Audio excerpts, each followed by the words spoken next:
titre. L'Atalanta a été balayé 4-0 avec un premier quart d'heure vertigineux. Après la rencontre, on va donner la parole au coach de l'Atalanta Bergame, Ivan Juric. Vous allez voir, il fait l'inventaire d'un constat d'impuissance. Honnêtement, je pense qu'on doit rester lucide dans l'analyse de ce match. Nos erreurs résultent d'un trop grand écart physique. Que ce soit Paris ou l'Inter, leur niveau est largement supérieur et on aurait tort d'être trop dur envers nous-mêmes. Qu'est-ce qu'on apprend quand on affronte une équipe aussi forte? On est face à un exemple dans la manière de courir, de défendre, de presser. On sait ce qui nous manque pour être compétitif à ce niveau. Certains joueurs étaient absents ce soir et peut-être qu'à leur retour, on comblera notre retard. Alors, saison, puisqu'il n'y a pas de match retour. Je suis obligé d'avertir Félix Roy qui s'est servi de son smartphone. On a même entendu la notification en direct dans l'équipe du soir. C'est mon père, quoi. Ah, c'est votre papa? On l'embrasse. On peut enlever le carton, du coup? Monsieur... Non, pas du tout. Monsieur Roy. Bonsoir, on ne dérange pas le fils quand le fils non travaille. La question, est-ce un match qui prouve que le PSG a toujours un football d'avant? Je m'appuie sur les déclarations de Juric, Ivan de son prénom. J'ai un oui, Damien. Voilà. Et vous êtes le seul, je vous le dis comme ça, à avoir répondu oui. Argumenté, puis vous allez peut-être vous faire contrer. Je me ferai sûrement contrer, je l'espère, mais vu le nombre de techniciens qu'il y a sur ce plateau, un challenge.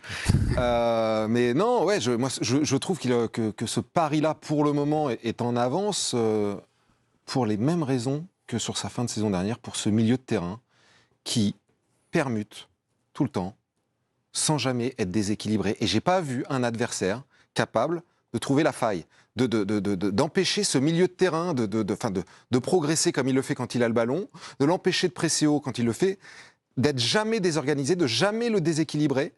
Et c'est quand même... Alors, ça tient aux trois du milieu, mais pas que.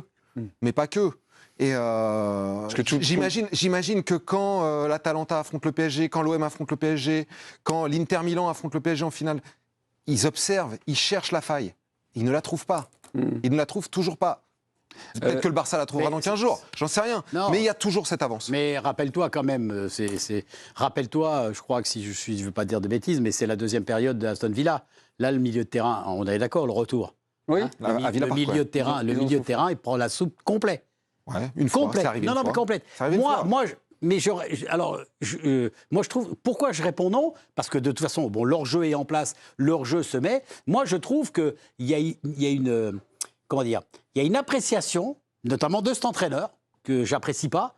Il nous fait une déclaration avant match en disant que pour jouer contre le PSG, il faut faire attention au pressing haut. Et il a donné tout le pouvoir au PSG à pouvoir faire un pressing haut. Et après, il vient nous dire à la fin du match, oui, c'est une différence physique. C'est pas lié qu'à l'Atalanta. Comment c'est pas lié qu'à l'Atalanta, t'as pas vu une équipe. Je parle du match. Je parle du match que j'ai vu. Je vais vous répondre, Ivan Juric. Il était sur Sky Italia.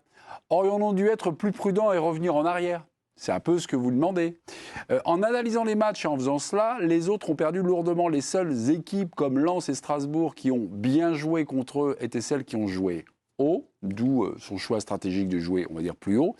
C'était la seule option. Après, il faut choisir comment on veut mourir, d'une certaine manière, contre le PSG. Voilà. Alors, je suis d'accord avec vous. Donc, j'espère que tu pars avec l'idée que si vous me dites que l'Atalanta a joué haut contre le PSG, j'y comprends rien.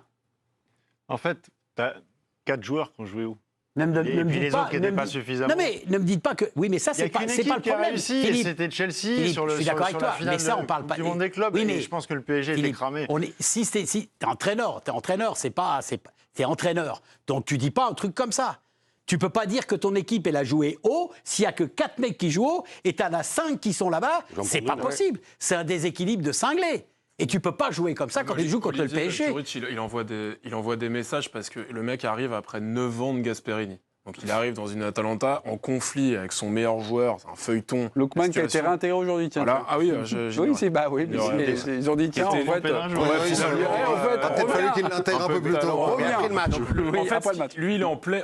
C'était son premier match de Ligue des Champions, même s'il a fait il a coaché plein d'équipes. Et il est en pleine com et en pleine construction déjà de son récit à lui et de son équipe. Donc en fait, quand il prend son 3-4-3, qu'il arrive en 3-4-3 au Parc des Princes, tout le monde se dit bon, écoute, il va subir la loi du PSG, ça a pas loupé, mais Lui, il est là pour apprendre, pour que ses joueurs apprennent. Et lui, il est là pour donner le discours et que les journalistes et le public italien se disent ah bah oui, lui, il a joué contre le PSG, il est mort les armes à la main. Dans les circonstances de match, je suis d'accord avec toi, mais il peut pas dire autre chose. Moi, tu me parles comme ça, excuse-moi, mais moi, je m'en fous, c'est pas ce que je retiens. Moi, je vois le match. Non, mais je vois le match. Olivier, c'est pas le procès de Djuric, d'ailleurs, on s'en fiche un peu, Ivan Djuric. Si, parce que c'est lui qui fait mal jouer son équipe. Attendez. Surtout qu'avec Stockholm-là, il va pas rester longtemps. Attendez, mes amis. Attends. La première journée de Ligue des Champions, la première phase, s'est déroulée. On a regardé, alors c'est juste une impression, voilà, mais est-ce que vous trouvez que le football du PSG est celui qui vous a le plus impressionné collectivement? Voilà, c'est une petite médaille, mais... Face à un Atalanta assez moyen, pour avoir voilà. Moi, il y a quelque chose qui m'a vraiment, vraiment impressionné sur ce match-là particulièrement, même si on l'a déjà vu l'année dernière, c'est le côté poignard avec les deux, là, avec Hakimi et Mendes. Sur ce côté, on resserre, et c'est eux qui, à chaque fois, sont à la pointe. Les 3 mecs qui ont touché le plus de ballons à Paris, Vitinha en 1, comme d'hab, et Hakimi et Mendes. Et les deux, il y a un face-à-face de fou de Mendes, je crois que c'est Marquinhos qui lui met une ouverture, il part à la limite du hors-jeu et rate son face-à-face. Et t'as Hakimi à 5 mètres de lui. Et t'as vraiment ce truc où les deux foncent comme ça au centre dans l'axe. Et honnêtement, ça c'est très dur à défendre. Je vois pas une autre équipe, City a des certitudes, le Bayern on l'a vu, on a vu le Barça pas mal, mais une équipe qui à ce point-là brouille les pistes et fait des trucs innovants comme ça, il n'y a pas encore. Le président, vous étiez au stade pour RTL? Tout à fait. On est bien d'accord? Par rapport à ça, ce temps d'avance, ces choses comme ça, ce football d'avance, vous n'avez pas remarqué des choses où le PSG aujourd'hui n'en déplaise à mon opposant. Ah non, je ne savais pas. Ah, mais j'avais pas votre réponse. Alors je pensais que vous étiez j'avais validé cette thèse-là. Ah oui. Pour moi, en plus, le PSG, depuis quelques temps, bat en brèche tout ce qu'on a entendu depuis des saisons, époque Neymar, Mbappé, où on parlait du fameux on-off, quoi. La Ligue 1, la Ligue des Champions, on passe. Là, c'est exactement ce qu'ils sont en train de faire. Hein. C'est-à-dire que la charnière Marquinhos-Pacho, Tottenham pour la Supercoupe, et je crois PSG-Angers. Sinon, elle joue jamais. Tu la sors du formol, Ligue des Champions, bam, Marquinhos, 3e minute, bim, bam, boum. Alors que, pareil, Marquinhos, s'il y en a un qui joint les actes à la parole, c'est bien lui en ce moment. Il est transfiguré. C'était un mec un peu... plein de bonnes intentions, tout le monde l'aimait bien, mais on sentait qu'il manquait toujours un truc. Là, il a un supplément d'âme. Quand il vient avant Tottenham ou avant-hier, avant le retour en Ligue des Champions, il impulse un discours, et derrière...